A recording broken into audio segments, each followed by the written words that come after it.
Shalom Israel. I'd like to give all praises, honor, and glory to Yahweh, Ba'ashim Yahushai, Ba'ashim Kakwadash, double honor to the apostles and the elders, great millstone, and Shalom to like out there doing this work of faith and labor of love and true sincerity. Shalakia. I wanted to get into a quick topic, a herb topic, pretty much a herbal formula, for the kidneys, and as well as just single out the individual herbs, for their multiple purposes, just in case brothers want to use them, for something that they may be dealing with, or, just for overall better health or something like that, right? All right, so I want to start off with the book of Psalms 104 and 14, and it says, "He causeth the grass to grow for the cattle, and herb for the service of man, that he may bring forth food out of the earth." So we know initially, the herbs was supposed to be, our meat, so to speak, the main portion of our meal, according to Genesis. But now, we use an herb for the service of man. What herbs have many purposes, for sprains, for cuts, for poison, stuff within the stomach, everything, man, for your hair, for your nails, your skin. So the herbs that the Most High created serve man in a multifaceted purposes, all around the board, whatever you could think of. But yet, of course, Esau comes up with these man-made standards, to try to put herbs out of business and try to put them out of the picture, because if it wasn't for this truth, for instance, I myself would never known anything about herbs. I was just trying to go about things and just look up random things, but I couldn't find them. But that was way before, things really got into the internet of things where you can find everything out now. So now we see people using herbs and things like that on a very rapid rate, and we see the Most High's truth being spreaded throughout the four corners of the earth. A little here, a little there. Right, so this herbal formula, as you can see what I put together here, these are the 4 herbs that I use within this formula. You can see the herb hydrangea, or they call it it's another, they go by seven barks or something like that. Hydrangea or hortensia, or 7 barks, right? Horsetail, known as horsetail grass or shaved grass. You got dandelion, everybody should know dandelion, and WOB stands for white oak bark. Okay, now this is a perfect herbal formula for any brother dealing with kidney issues, whether if kidney issues, edema, kidney stones, things like that, so it will help to cleanse, rejuvenate, and to heal the kidneys, and to flush them of any excess fluids that you may have, not just in the kidneys alone, but within the body itself, because all of these herbs are diuretic herbs.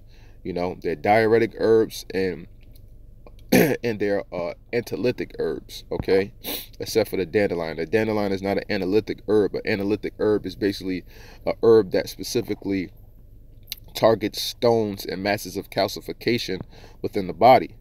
So, all right, so let's start off just by hitting dandelion. Brothers should pretty much know the benefits of dandelion by now. Mainly, dandelion is primarily used for the liver. Any herbs typically that you, well, not any herbs, but most herbs that you typically use for the liver are going to be for the kidney as well, because the liver and the kidneys go hand in hand. All right. So most blood cleansing herbs like dandelion, burdock, yellow dock, sarsaparilla, they're not only going to affect the liver, but the kidneys as well. So that's what dandelion's main purpose is, really, that people use it for, is for the liver. It's for the kidneys, to flush the kidneys, high in minerals. People mention vitamins a lot. Vitamins are important, but they're only cofactors. It's really about the mineral content that's within the herb that really counts the most. All right, so they're very high blood cleansers in general, and their diuretic properties. And dandelion is one of the best herbs that you can always use, no matter what, for any kidney condition. Because there are certain herbs that you can't use for certain conditions, but dandelion is one specific herb that you can always use. And the next herb, you see it in this, it looks a little green. I don't have it written down, but this is the horsetail or the shave grass. And the shave grass, this is very, very potent for a lot of various factors, and it's a herb that's highly slept on, but it's high in various minerals, high in zinc, so it's good for the male prostate, good for the female organs as well. As I said, vitamins are a cofactor, so they have a high concentration of vitamin C, very high as well in silica, silica, selenium, things like that. And we know silica and selenium, they really deal with the bones. Okay, but it's very, very high in silica. It's very, very good for hair, skin, as well as nails. And for any women that's out there, or any brothers, dealing with a woman that's worried about their hair, you could tell them to use the shave grass, but you will get it in the whole herb form though, not the powder form.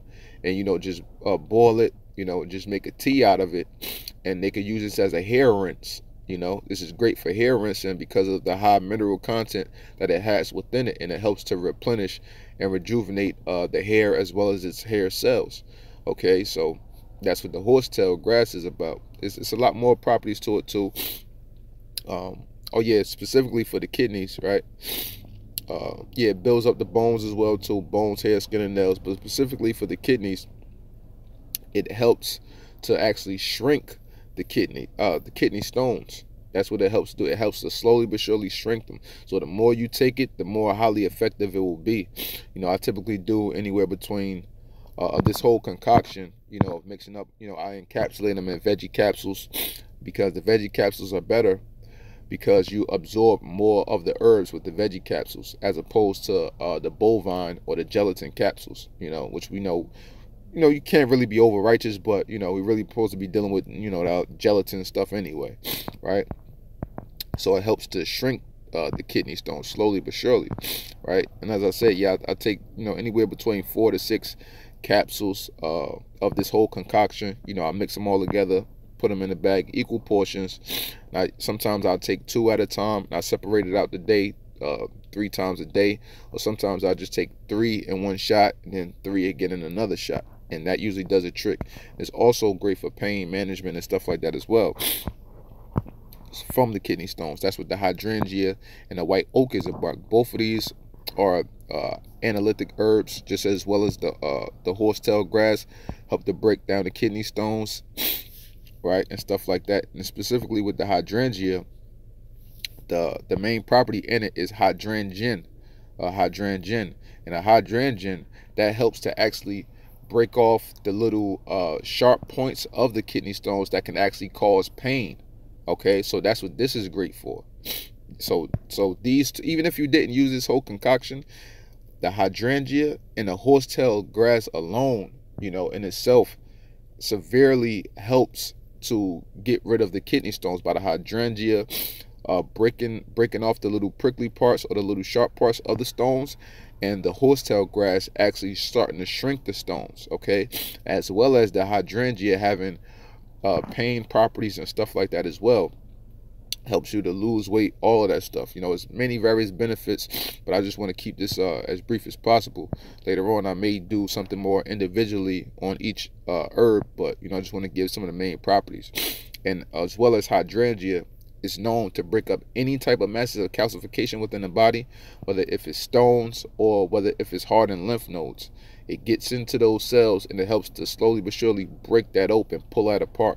And I noticed in myself and doing various cleanses and detoxes that when I use this herbal combination, or specifically hydrangea itself, I notice a pulling effect on my lymph nodes, because it's trying to pull, all of that crap, all of the bacteria and stuff from up out of there. Okay, so that's what that's good for.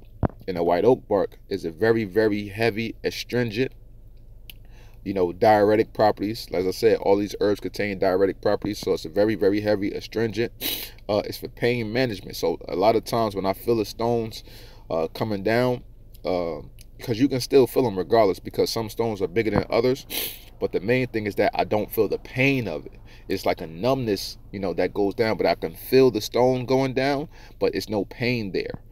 So that's the great thing about combining the hydrangea with the white oak bark, so that I don't feel that pain.